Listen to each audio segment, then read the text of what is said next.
In this video, I want to talk about a bunch of ways to just stay as safe as you can on and off YouTube. These are things I do. So I think by sharing from my experience, hopefully it will help you. And by the way, my name is Kevin Colby. Thank you for watching. These are in no particular order at all. But one is never share the Gmail account that you use to set up your YouTube channel. Now, I've said this before in videos, and I think it's caused more confusion than help. Sorry about that. I'll take that one for the team. How about that? So here's the way it works. You can watch YouTube without having a Gmail account. You can get on there and view all you want. But if you want to comment, you have to have a Gmail account. If you want to create YouTube videos, if you want to have a YouTube channel like I do, you have to have a Gmail account. It's the way it works. But whatever Gmail address you use to set up your channel, you don't want to share that with the World Wide Web, because that's just one easy way somebody can possibly get access to your YouTube channel. So what should you do? Well, Gmail is free, so create another account. That's what I would do. In fact, if you go to my About section on my YouTube channel, and you can test this if you want to see, and you click on, I think it says Show Email, you're going to see a Gmail account. That's my business Gmail account. That's not the email that I use to create my channel. But since I have a business, an LLC, since this is what I do for a living, I have a separate Gmail account that people can email me that. And I know they find it because that's usually where I get the people who want to help me. But seriously though, I've also had some brands reach out to there, and I appreciate it. I also have other Gmail accounts. I have a personal account, and I have some other accounts that I've created for different things, different projects. But what I don't do, and what I would recommend you not do, is share the Gmail address that you use to set up your YouTube channel. So if you want people to email you, get in touch with you, maybe you want to get fan requests or whatever, just create another Gmail account. Totally free, easy to do.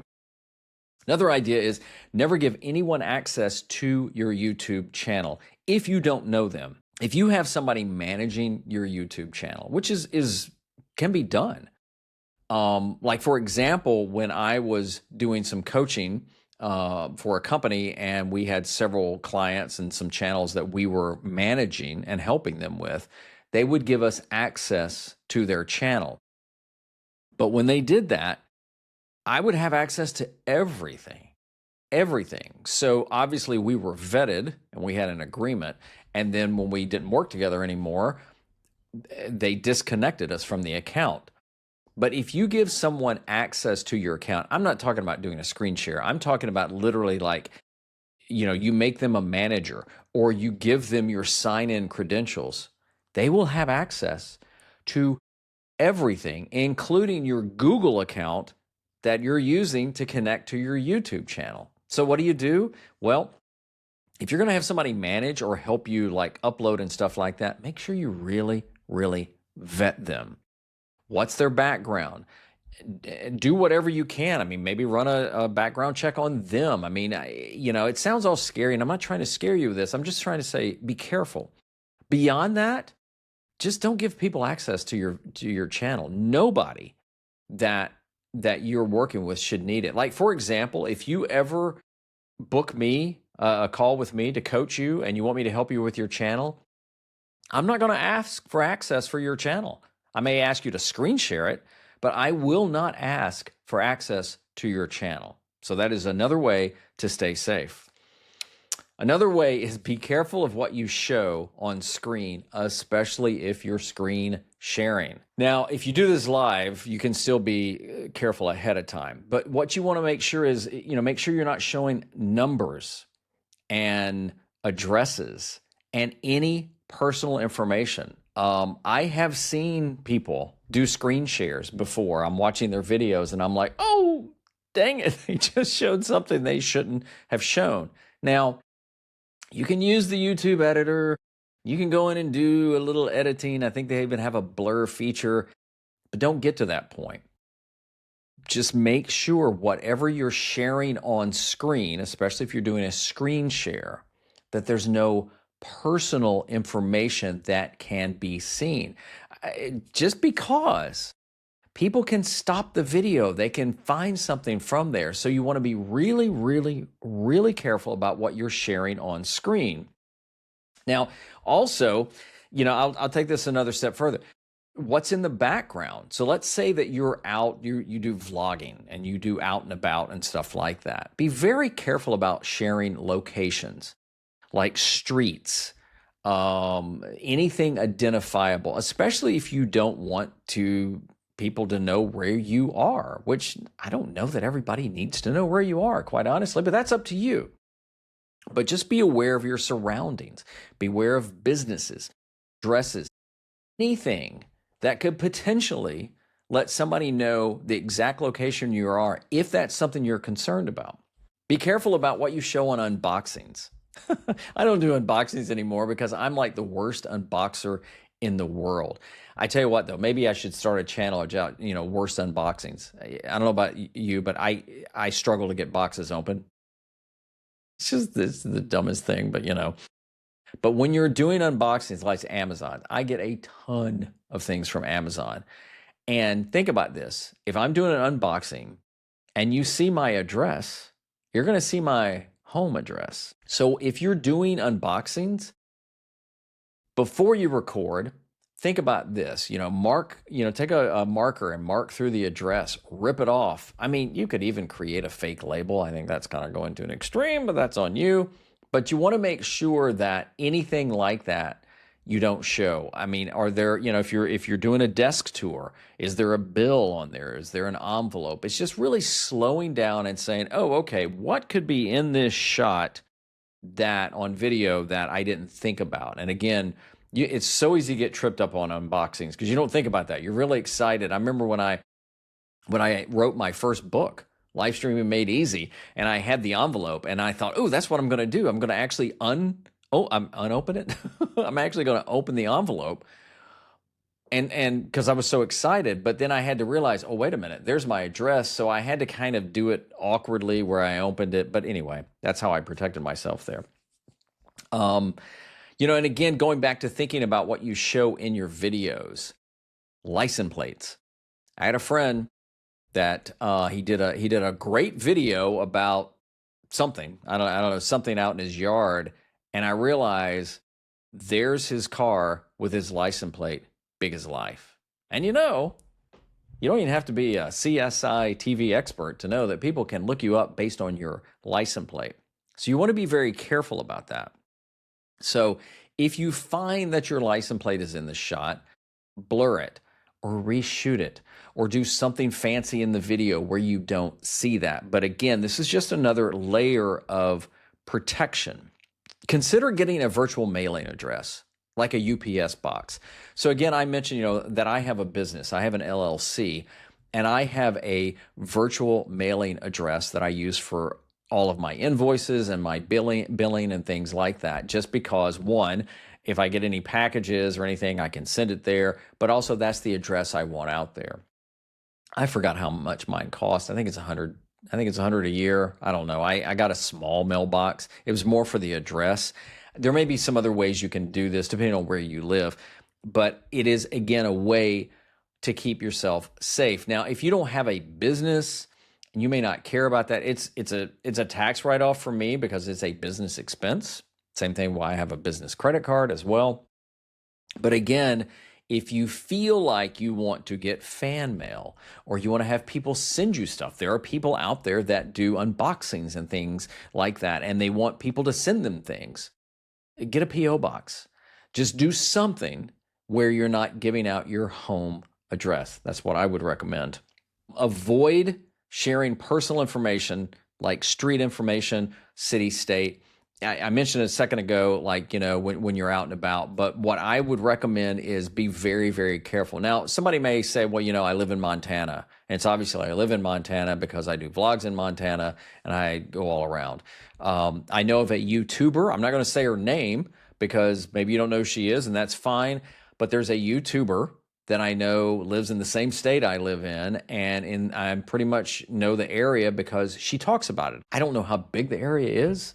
She talks about the closest target is 2 hours away. I don't know. But the thing is, though, even that's a decision she has to make. Now, I know that she has a business there as well as being a YouTuber, but I would be very careful about disclosing too much about your city and state, especially if you really enjoy your privacy. And there's even some things like that you can do, like in the YouTube studio. And I did a whole video about uploading videos, and I'll put a link to that down below because it goes through it, and I mentioned this in there. But for some unbelievable reason, YouTube has had, this is on, it's defaulted on, that enables location. Now, what they say is, like, if you have a restaurant or something like that where you do want people to kind of know where you are, it's a business, then you can leave it on. I'm not 100% sure, though, how much information it gives out there. So I uncheck that. And again, in that video, there's a link below. If you want to go through that, I cover that. So I'm very careful about where I live. Sometimes I'm on coaching calls. Somebody will say, hey, where do you live? And I may say the state or the coast or the whatever, but I never, ever get that specific. So again, this is all about keeping you safe. Avoid random emails, especially those that want to help you with your SEO. I did a whole video on this. Most of these guys are scammers or spammers, or there's some kind of scammers. I don't know what else would be, and some of them may be legit in their offer. You don't need them. But what I mean is that they're not scammers, but a lot of them will want access to your channel. It goes back to one of the earlier points about not giving access to your channel to just anybody. And while we're talking about emails, be very, very careful about links and downloads. There's a lot of times where I get emails, especially to my business email address, so I know they're getting my email off YouTube, where somebody will send me something and there'll be links in there. And I never, ever, ever click on a link in an email. Now, if I ask you to email me something specific, I may give you, or even a text, I may give you something to say in the subject or in the email so I know it's you.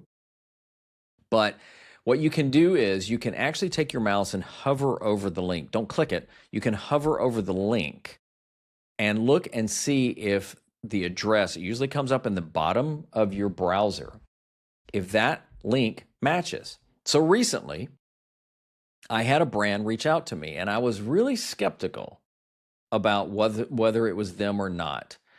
And I actually tried to find the person that emailed me, and I couldn't find him, which is not necessarily a red flag, but I do kind of put that up there. And I hovered over the link because they said I'm with this brand, and I hovered over the link, and the link did not go to that business. So I'm like, well, are you or not? And they had a couple of products that it was gear related that they wanted to know if I wanted to do a review video on. So what I did is I went to Amazon to see if I could find their stuff, and I did. Turned out I wasn't interested. Turned out they were legit as far as I could tell. So I just don't click on links. I just don't click on links, because once you click on a link, it can open up a whole world of hurt if they're bad people. So you can always do the research there. And like I said, trying to research those out. Documents. This is a big one. That it's easy to put viruses and things in documents. So if you download those and then all of a sudden open, that can be a problem. So be careful about how insistent the person is about you opening something. Don't hesitate to say, hey, why don't you just copy and paste the details here? Be careful about that. And texting is the same thing as well. There's a thing where people will send you something, it looks legit. It looks like it's from Amazon. It looks like it's from YouTube. It looks like it's from the post office. And then they'll ask you sometimes to respond back, and then they'll send you a link. Even where I bank, if I get an alert from them, I either call the bank, I call the credit card, or I go to my account and see if there's a message there. I don't ever, ever take it for granted that's real.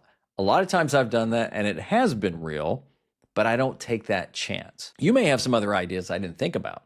So if you have ways that you think people should protect themselves, put that down in the comments and share with others as well, because it's all about keeping yourself safe, especially on YouTube and when you're online, as safe as possible.